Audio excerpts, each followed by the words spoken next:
नियम 130 के अंतर्गत प्राकृतिक आपदा को लेकर चर्चा यहाँ पर शुरू की थी। आपने उस पर मुझे बोलने का मौका दिया, मैं आपका बहुत बहुत धन्यवाद करता हूँ। सभापति महोदय,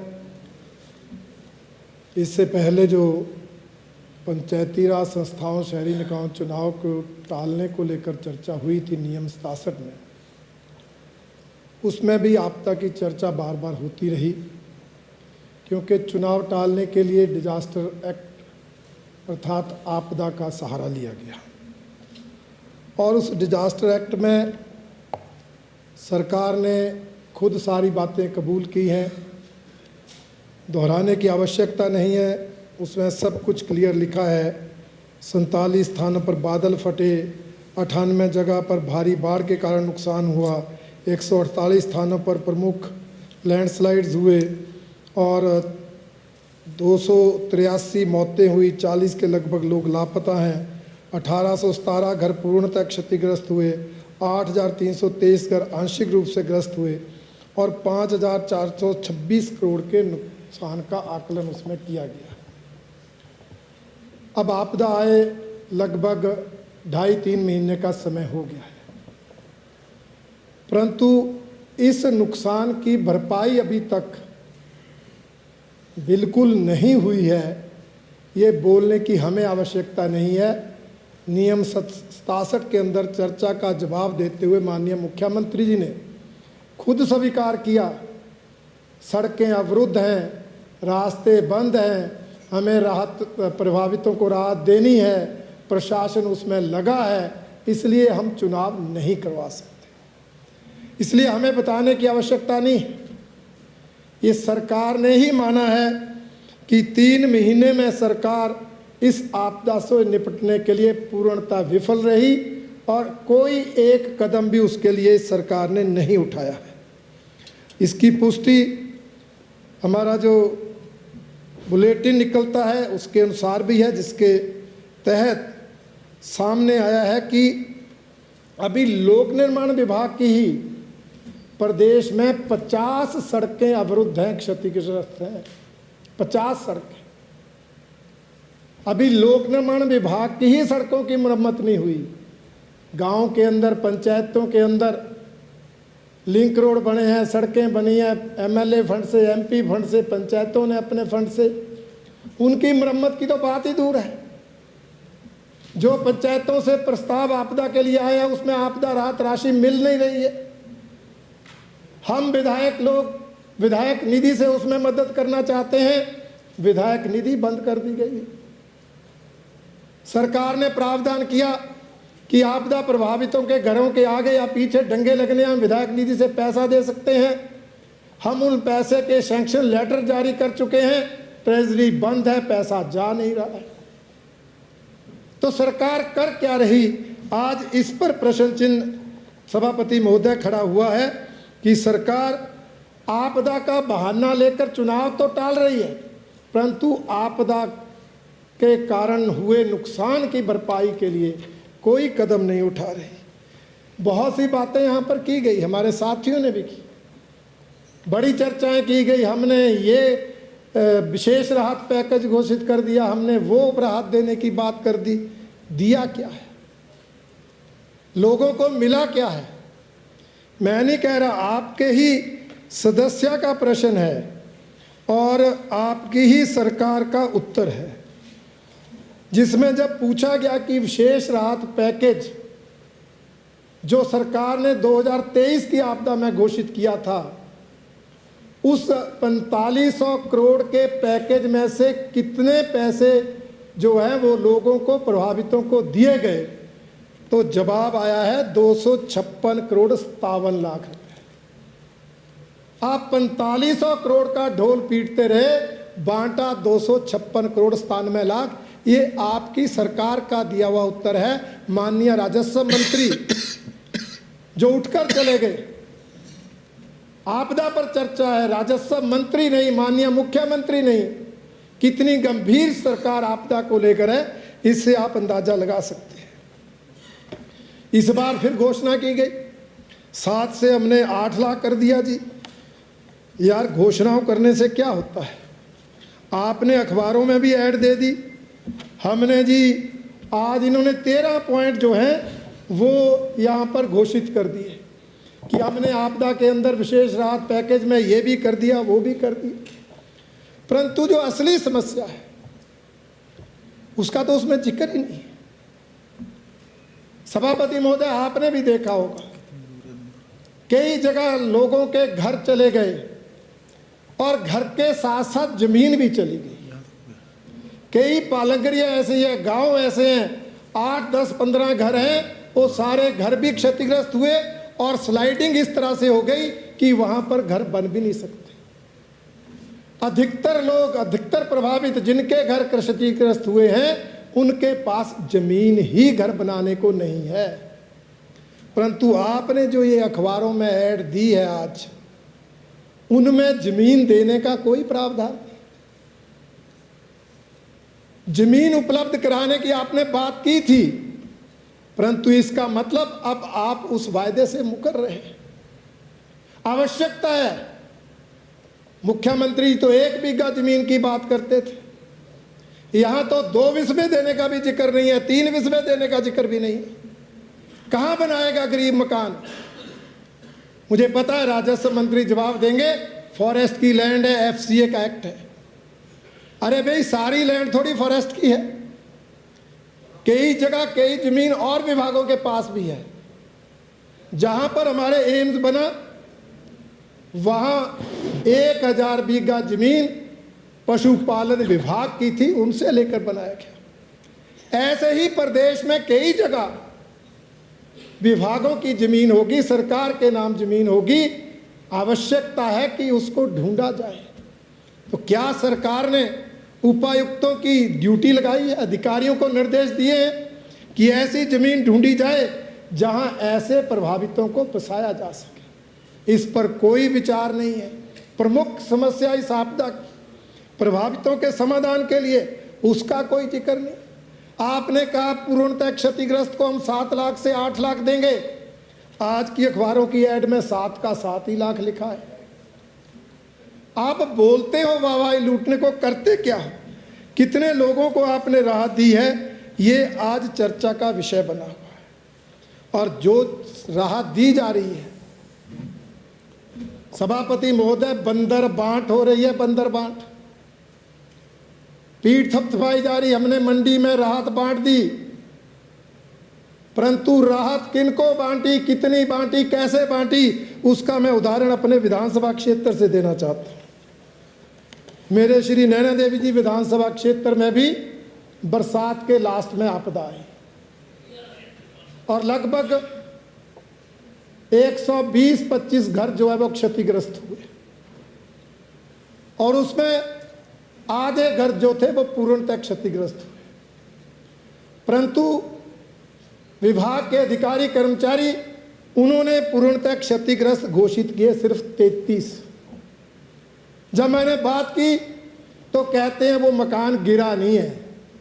अरे वे, जिस मकान को दरारें पड़ गई, जिस मकान में कोई रह नहीं रहा, रहने लायक रहा नहीं, वो पूर्णतः क्षतिग्रस्त नहीं होगा तो क्या होगा? हमने जिलाधीश महोदय को भी कहा, हमने जिलाधीश महोदय के माध्यम से माननीय मुख्यमंत्री जी को ज्ञापन भी सौंपा कि भाई जो मकान रहने लायक नहीं है उनको पूर्णतः क्षतिग्रस्त घोषित किया जाए, परंतु सरकार ने कोई एक्शन नहीं लिया। सिर्फ 33 मकान मेरे विधानसभा क्षेत्र में पूर्णतः क्षतिग्रस्त घोषित किए। अब उसमें देखिए बंदरबाट कैसी होती है। मुझे दुख है आज राजस्व मंत्री यहाँ है नहीं, ये बाद में जवाब देंगे, कैसे देंगे। और जो 33 पूर्णतः क्षतिग्रस्त हैं उसमें से अभी तक 16 लोगों को, 16 प्रभावित लोगों को राहत राशि मिली है। सभापति महोदय, 16 लोगों को, और 16 में से 8 को 1,30,000, 4 को 25,000, 25,000, 2 को 10,000 और 2 को 5,000। मैं आपके माध्यम से माननीय मंत्री जी, माननीय मुख्यमंत्री जी को पूछना चाहता हूं, ये कौन सा मकान फार्मूला है? जब सभी के मकान पूर्णतः क्षतिग्रस्त है तो सबको बराबर राहत राशि क्यों नहीं दी गई? और जो 17 लोग बच गए उनका क्या कसूर है? क्या यही कसूर है कि वो भारतीय जनता पार्टी के समर्थक हैं? क्या आपदा में भी आप राजनीतिक आधार पर राहत राशि दोगे? और मेरा आरोप है कि हमारे विधानसभा क्षेत्र में ये सारी राहत राशि राजनीतिक आधार पर बांटी जा रही है।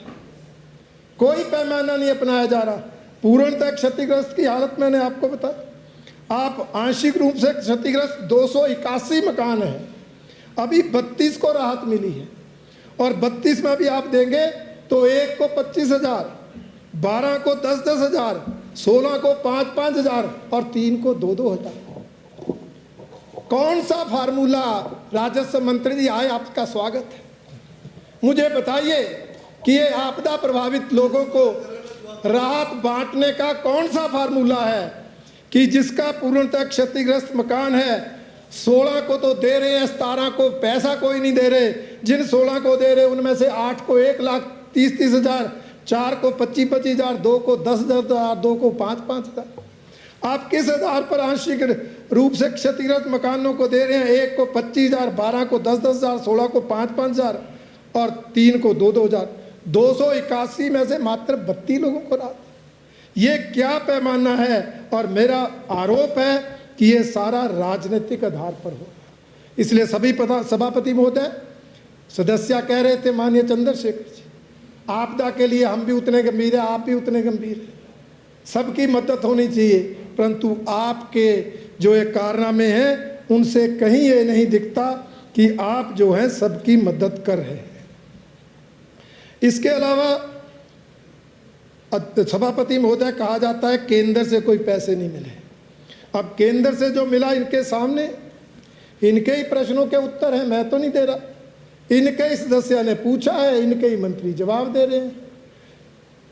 20 अगस्त के प्रश्न के उत्तर में इन्होंने माना था 3,574 करोड़ रुपए आया, और अभी जो प्रश्न माननीय केवल सिंह पठानिया जी ने पूछा है उसी का जवाब माननीय राजस्व मंत्री जी ने दिया है, तो उसमें इन्होंने माना है 4,221 करोड़ रुपए आए।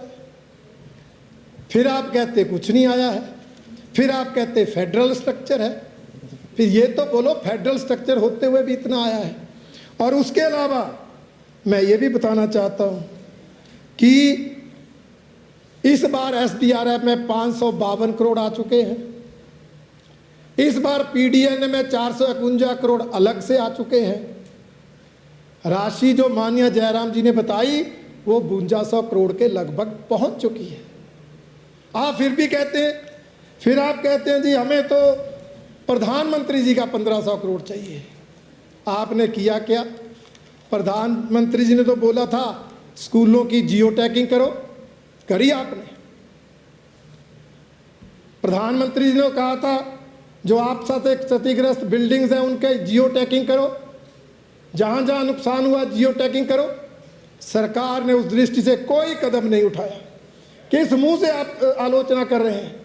और आज मुख्यमंत्री जी का बयान लगा है कि 451 करोड़ तो आ चुके हैं, इसलिए बार बार सारे बोल रहे हैं कि पैसा नहीं आया, फुट्टी कौड़ी नहीं आई, 451 करोड़ आपको नजर नहीं आ रहे। आप फॉर्मेलिटीज पूरी करेंगे, औपचारिकताएं पूरी करेंगे तो जरूर बाकी पैसा भी आएगा। और इसके अलावा प्रधानमंत्री आवास योजना में मकान आए, आपने 7 लाख की राशि अब 8 लाख घोषित किया है, आज की एडवर्टाइजमेंट्स में नहीं है। उसमें आप प्रधानमंत्री आवास योजना का पैसा दे दें।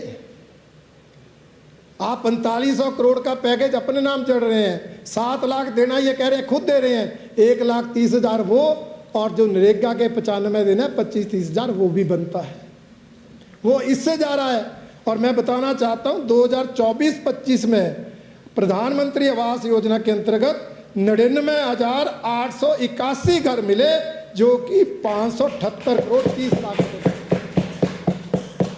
और 2025-26 में 53,584 घर और मिले, जिसकी राशि 188 करोड़ 34 लाख रुपए बनती है।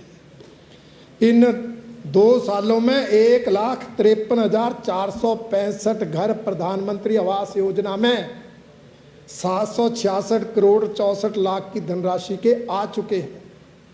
और इसमें वो सब घर हैं जिनके घर आपदा के दौरान पूर्णतः क्षतिग्रस्त हुए थे।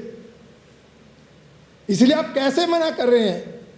आप क्यों इतने गैर जिम्मेवाराना हो सकते हैं कि मिली हुई चीज़ को मना कर रहे हैं?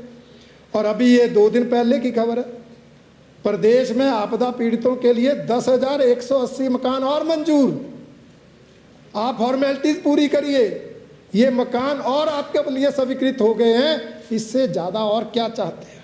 सरकार हर दृष्टि से मदद कर रही, सरकार, केंद्र सरकार कोई कमी नहीं छोड़ रही, परंतु आपका हाल क्या है? आप तो पैसा ही नहीं खर्च कर पा रहे। यही केवल सिंह पठानिया का जब प्रश्न है, यही राजस्व मंत्री जी का जवाब है। और इन्होंने ही माना कि अभी तक एसडीआरएफ, एनडीआरएफ, एसडीएमएफ, एनडीएमएफ का जो भी पैसा आया है उसमें से 341 करोड़ खर्चा ही नहीं गया, खर्चना शेष है। ये आपकी सरकार की हालत है। आप मिले हुए पैसे को भी खर्च नहीं कर पा रहे। इससे निकम्मी सरकार और क्या हो सकती है? ये आपकी हालत।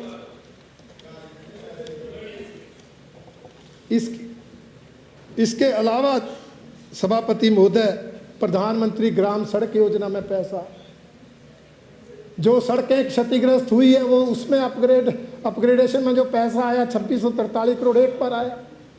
उसके बाद आया सेंट्रल रोड फंड, जिसकी चर्चा मुख्यमंत्री जी कर रहे थे। हमारे विधानसभा क्षेत्र की भी एक सड़क आई, वो पूर्णतः क्षतिग्रस्त थी। अब सेंट्रल रोड इंफ्रास्ट्रक्चर फंड का पैसा लग रहा है। तो ये केंद्र से ही आ रहे हैं पैसे, इसलिए इनको आप कैसे इग्नोर कर सकते हैं? आप धन्यवाद करना करो, नहीं करना ना करो, परंतु मना तो मत करो, झूठ तो मत बोलो, सदन को गुमराह तो मत करो, जनता को गुमराह तो मत करो। अब यहाँ इस जश्न के कार्यक्रम की चर्चा हुई, अब मैं उस पर बोल चुका हूँ, दोबारा बोलना भी नहीं चाहता, परंतु मैं इतना जरूर कहना चाहता हूँ कि आपके इस 3 साल के कार्यक्रम से ना हम भी खुश हैं, जनता भी खुश है, बहुत खुश है। लोग बोले शुक्र है 3 साल खत्म हुए, जल्दी से 2 साल भी खत्म हो जाए। खुश है जनता, आप वही खुशी मनाओ। खुश है जनता की 3 साल बड़ी मुश्किल से कटे, अब डाउनफॉल शुरू हो गया, अकाउंट डाउन शुरू हो गया, अब जल्दी से 2 साल भी निकल जाए।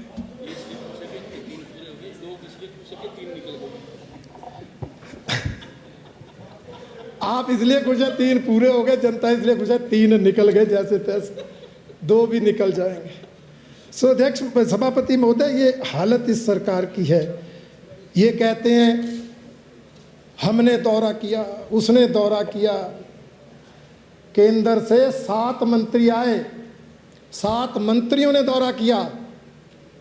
आप बोलेंगे दिया कुछ नहीं, मुझे पता है, तो गए तो आप भी थे दौरे पर, आप क्या दे के आए थे? आप इतने दिन वहां बैठे थे, आपने दिया था कुछ?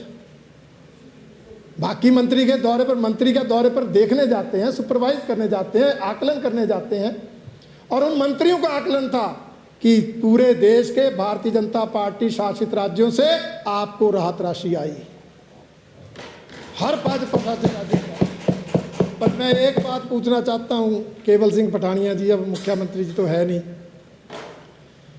कि राहुल गांधी जी नहीं आए,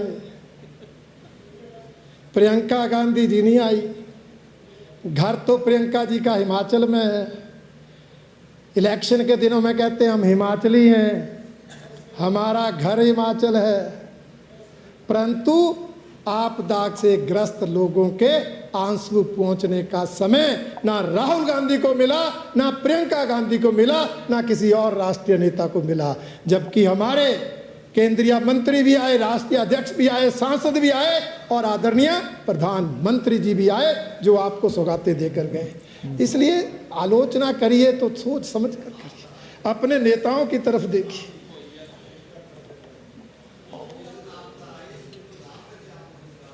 हैं जी, मुझे पहले नहीं था पता कि आपदा आ रही है, मुझे पहले पता ही नहीं था आपदा आ रही है ना, फिर आपदा आके ही पता लगता है। वो सभापति महोदय,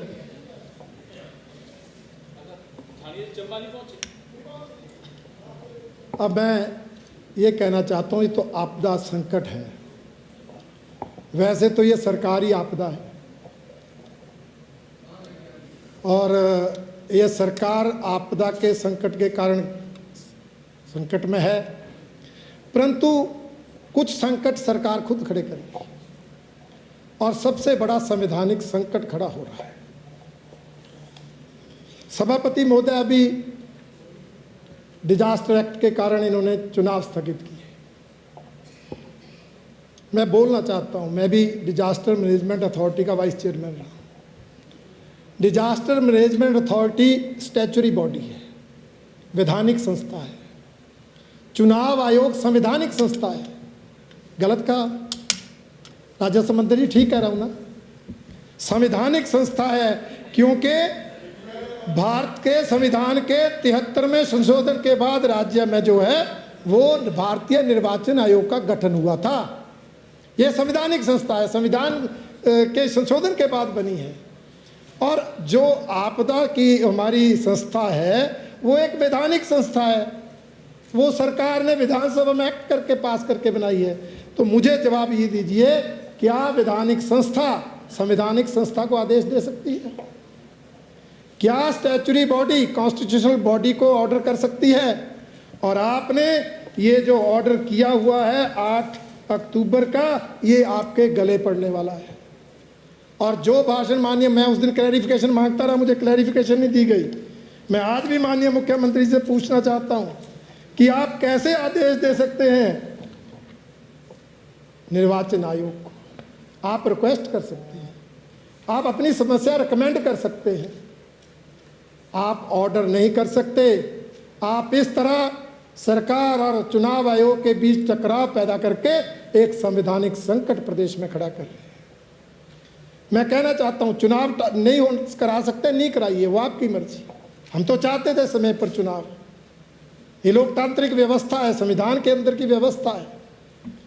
हम संविधान में विश्वास रखते हैं, इसलिए हम कहते हैं। आपको नहीं है संविधान में विश्वास, आप पोस्टपोन कर रहे हैं। परंतु संवैधानिक संकट अगला क्या खड़ा हो रहा है कि आपका डिजास्टर एक्ट कह रहा है कि डिजास्टर एक्ट के बाद जो भी आपदा का पैसा है वो पीआरआईज के माध्यम से खर्च होगा, पंचायती राज संस्थाओं के माध्यम से खर्च होगा।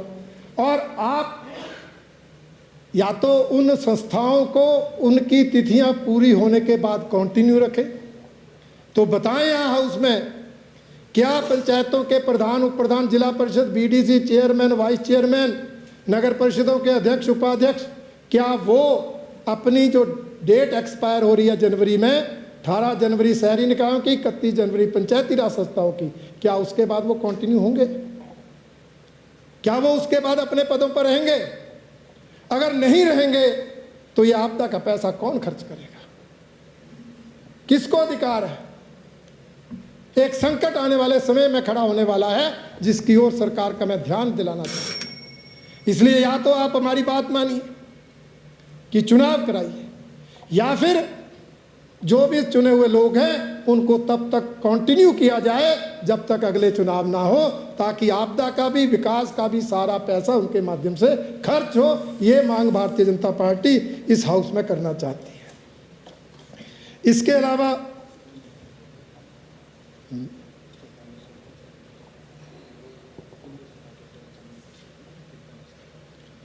मैंने कल भी कहा था सर कि पंचायतों का पैसा डाइवर्ट हो रहा है और केंद्र के 15वें वित्त आयोग का पैसा, और माननीय मुख्यमंत्री जी, मंत्री जी, ऐसा नहीं हो रहा आप पत्थर दो, ये सर कैबिनेट डिसीजन है। कैबिनेट डिसीजन जो मुख्यमंत्री जी की अध्यक्षता में होता है, जो ग्रामीण विकास पंचायती राज मंत्री जिसमें बैठते हैं, उसमें क्लियर लिखा हुआ है कि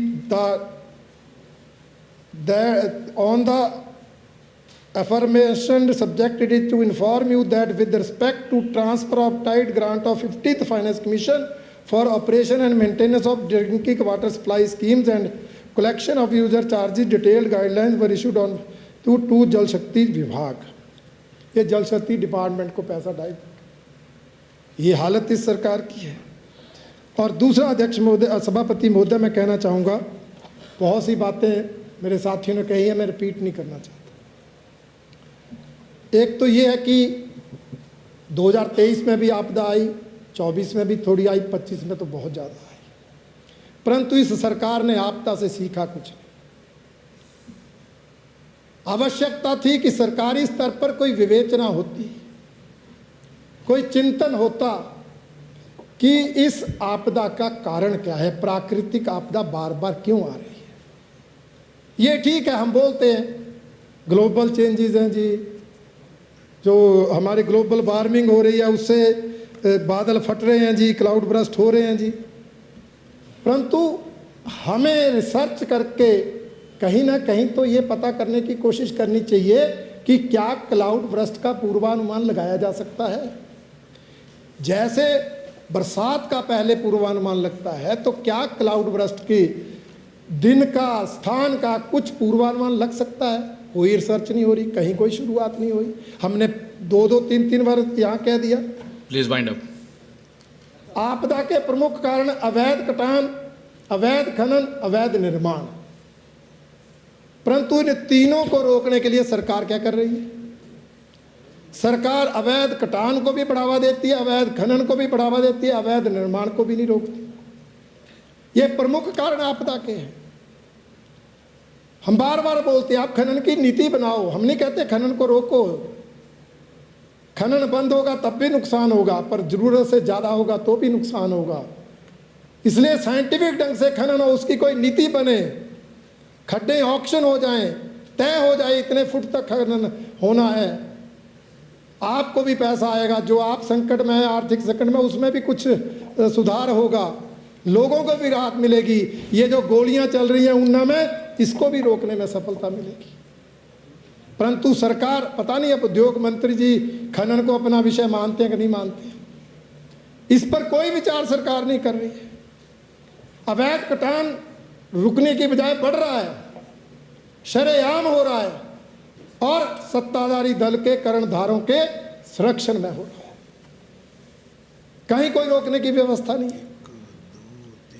अगर कोई पेड़ काटने जरूरी भी है तो भाई पेड़ लगाने तो उससे भी ज्यादा जरूरी है।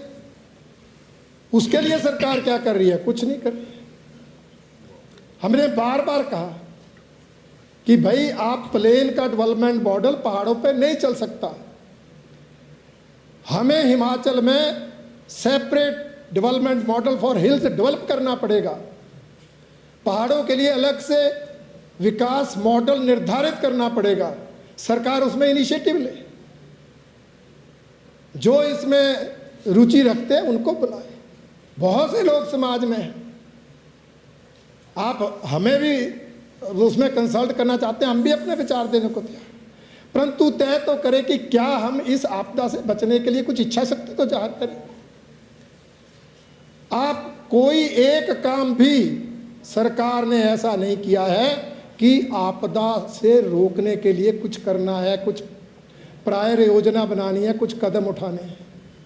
इसलिए सरकार को इस दृष्टि से जरूर आवश्यक कदम उठाने चाहिए, ताकि जो है आगे से भविष्य में आपदा करते हुए जो मैंने सुझाव दिए हैं उन पर भी सरकार अमल करे और आपदा प्रभावित लोगों को राजनीति से ऊपर उठकर भारतीय जनता पार्टी कांग्रेस ना करते हुए सबको एक समान राहत प्रदान करे। ये निवेदन करते हुए मैं अपनी बात समाप्त करता हूं। सभापति महोदय, आपने